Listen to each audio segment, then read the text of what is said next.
In this video, I want to take you through an example session using the parts that we've been using throughout this whole theoretical introduction to IFS. I want to give you an example of how a session could look if the client who has these parts, where these parts are part of his inner system, comes to a therapist. And what it would maybe look like to go through this whole process, to go through the whole IFS process from finding to integrating with these parts. And I want to do it quite quickly but practically using these parts. In the last video you had the introduction more theoretically to the steps of the process, and this time it's more about an example session of what it would look like if this client, me in this case, comes to a therapist, good old Sigmund here, in this case. Now, as we talked about in the last video, if a client comes to a therapist, they rarely come with a part. It's more describing how the part will make them feel, act, think. So they have a problem, they have a situation, they have certain feelings that bother them, and they usually come with that to a therapist or a coach or an inner worker.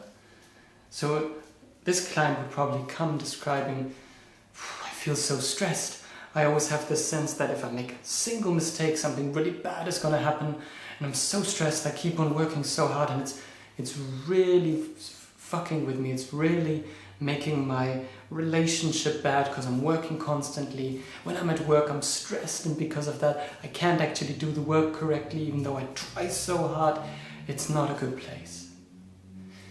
So in a way, they're describing the part, but they're not describing it as this part, but they're describing the problems, the distorted perceptions, all of that this part creates. Why? Because that part is usually blended when they come to therapy. So the first step of the therapist would be finding out which part that is, and finding that part in the person's body. So in this case, if Sigmund would ask, okay, so it sounds like all of these thoughts and feelings, they come together and they make you stressed at work. Yeah, that's the way it is. Okay, and is it okay if we call that a part? That would be asking if it's okay to relate to that as a part.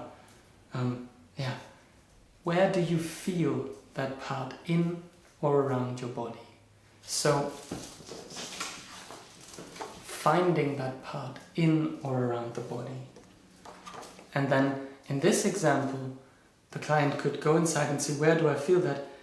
It's like I have all the energy in my head, and my head is incredibly tense. I can't make a mistake. I can't make a mistake. I found the part. Then the client and the therapist can go to the next step, focusing on that part. So Sigmund could ask, is it possible to focus your attention inwards onto that part? Yeah, I can feel that, I can feel how tense it is, and I can feel how many things are moving in me. Well, through focusing on it, the client has already moved to fleshing the part out. So Sigmund can support him with that. Okay, so you feel that moving, what's that like? What exactly is moving? Are there any thoughts along with that? Just fleshing out what's happening, how the part is there. And really, okay, so, and how do you feel that part? What is that part thinking? Those could all be questions Sigmund would ask that support the client to explore, to flesh out this part, and at the same time maybe create a little bit of space so that the part is not right in the middle of the seat of consciousness anymore, but maybe a little bit to the side. And then, based on having gotten to know that part a little bit, having gotten to know, it does that, and it's so scared, the part is so scared, we'll get to the famous question of, what do you feel towards that part?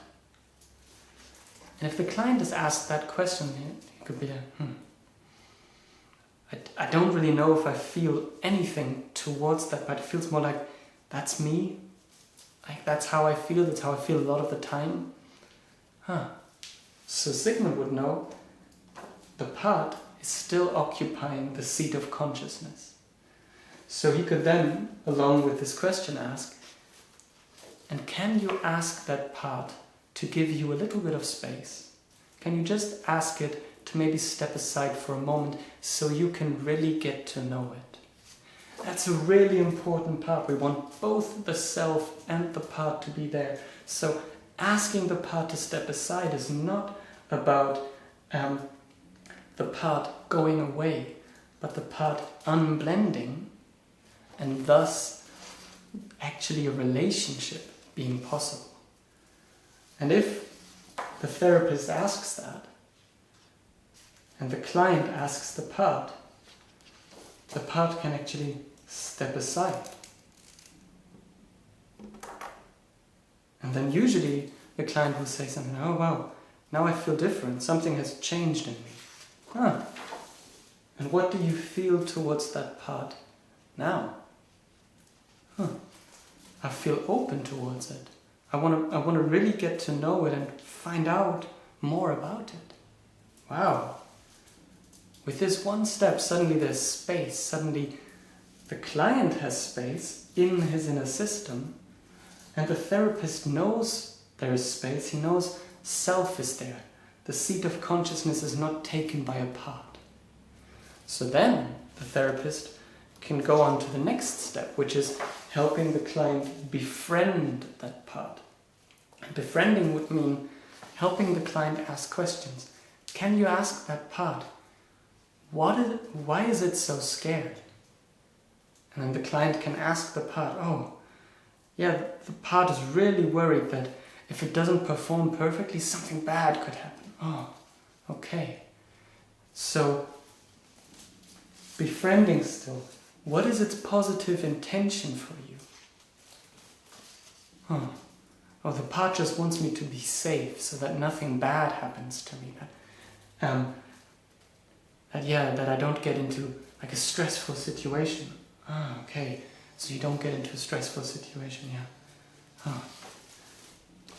Befriending, supporting a relationship between those two. And can you get that if that's what the part is trying to do, that it would act like that? Yeah, I can get it. It's not very smart, but I can get that it has that fear. Yeah, and that's often the case, that the strategy is not so good, but it has that intention. Yeah. Can you let it know that you understand why it does what it does? So it's about supporting this relationship, supporting the relationship from the part to the self, and bringing that in by letting each other know, asking the part, is the part actually aware that you're there? Sometimes the parts are, sometimes they're not. Oh yeah, the part is aware that I'm there. What is it like for that part to be aware that you're there? It likes that. So we really support a relationship between these two, between the self and the part. And if that has happened, if the part has started to trust a little bit, if the part realizes the self is there, if the self is stable, so even if the part is sharing something, there are no other parts taking over, we can move to the next stage, which would be asking for fears. So the therapist can ask, can you ask the part, what is it afraid of would happen if it didn't do its job? And usually this is like a repetitive question. So the client might ask and first come up with an answer like, oh God, something really bad would happen. Oh, something really bad. What? Like I'm not good enough. Something like I'm not good enough. And what's the worst thing that could happen if you're not good enough? Repeating, really trying to understand the part's fears. I would feel totally worthless. Oh wow, totally worthless, yeah.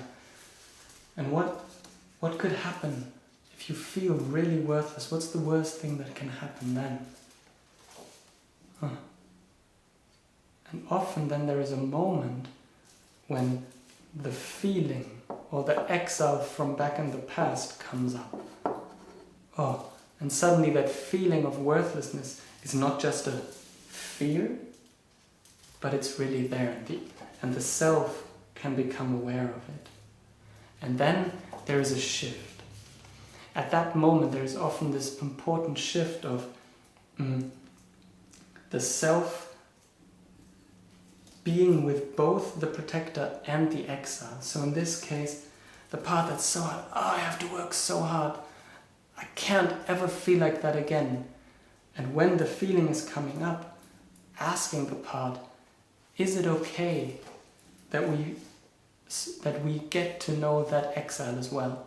Sometimes it's like, no, because something really bad could happen. Oh, what could happen? That exile could get hurt again. Oh. If that exile comes up and they're both there and the self can hold both the pain of the exile but also the protector, the self can really ask the protector, is it okay if we get to know the exile a little bit? And oftentimes if the self can remain there and remain unmoved, the protector will be like, okay, but maybe I stay here and I watch. Totally okay. The protector can stay here, can watch, but then the self and the exile get to know each other.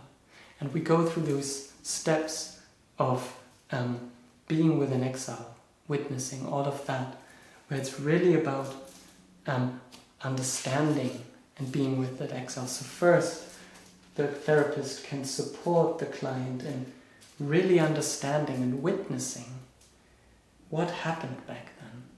In that situation, when the client got the bad grade and the parents yelled at him, how did that make the exile feel? Worthless, inadequate. And really understanding and witnessing how bad was that for the exile? How big was that experience? How overwhelming was it for the exile back then and still is? So really witnessing that until the exile feels like the self, the client, really understands how bad it was. And then the therapist can support them. What would the exile, what would that part have needed back then? Oh, it would have just needed to hear that it's okay. You can have a bad grade and you're not bad. You're not a bad person if you fail a test. Oh. And can you tell that to the exile now? Huh. Yeah. And if the exile hears that, what's that like? What is it like for the exile to hear from the self right now? That it's okay, that it's not worthless. So really about giving that exile the experience that it would have needed back then, right now, from the self, in the relationship with the self. Yes, sometimes it's also important that a therapist is there, that the therapist has his own self. I'll be right back.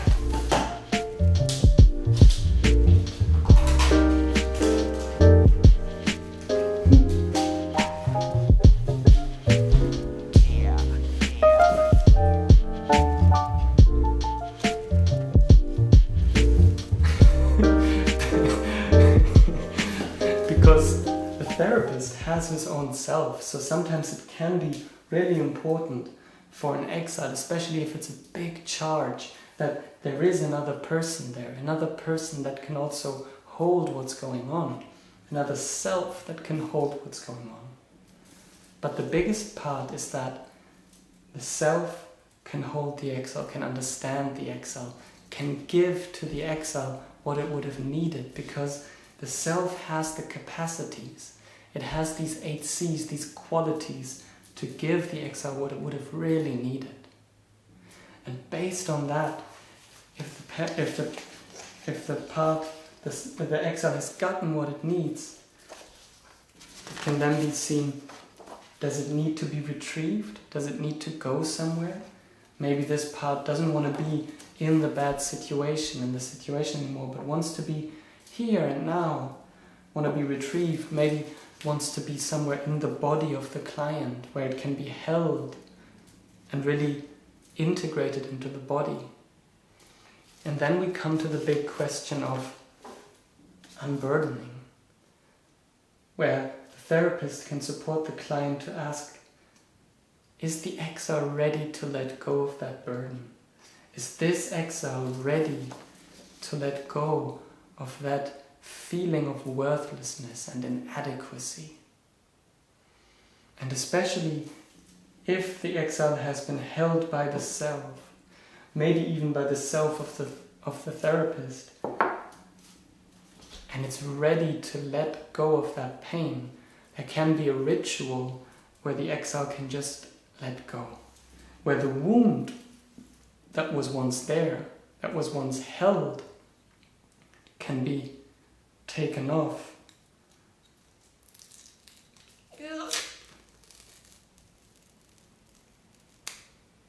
And what was once a wound is now healed, where what was once hurt and couldn't be digested can be really processed in the moment, and that old pain, that old heaviness, that old inadequacy and feeling of inadequacy can be let go.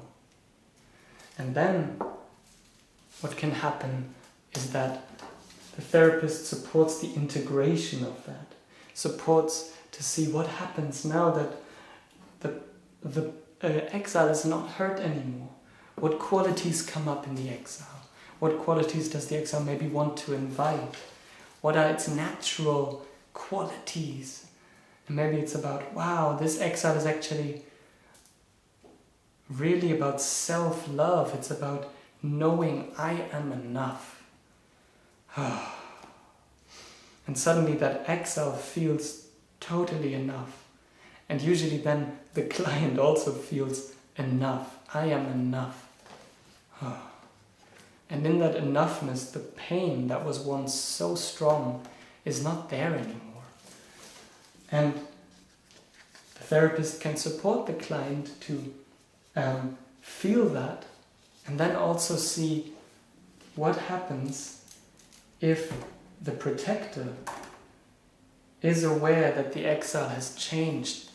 What if the protector that always had the sense of, I have to work so hard, I can never make a mistake, if that protector realizes, wow, the exile feels like this, does it still have to work so hard?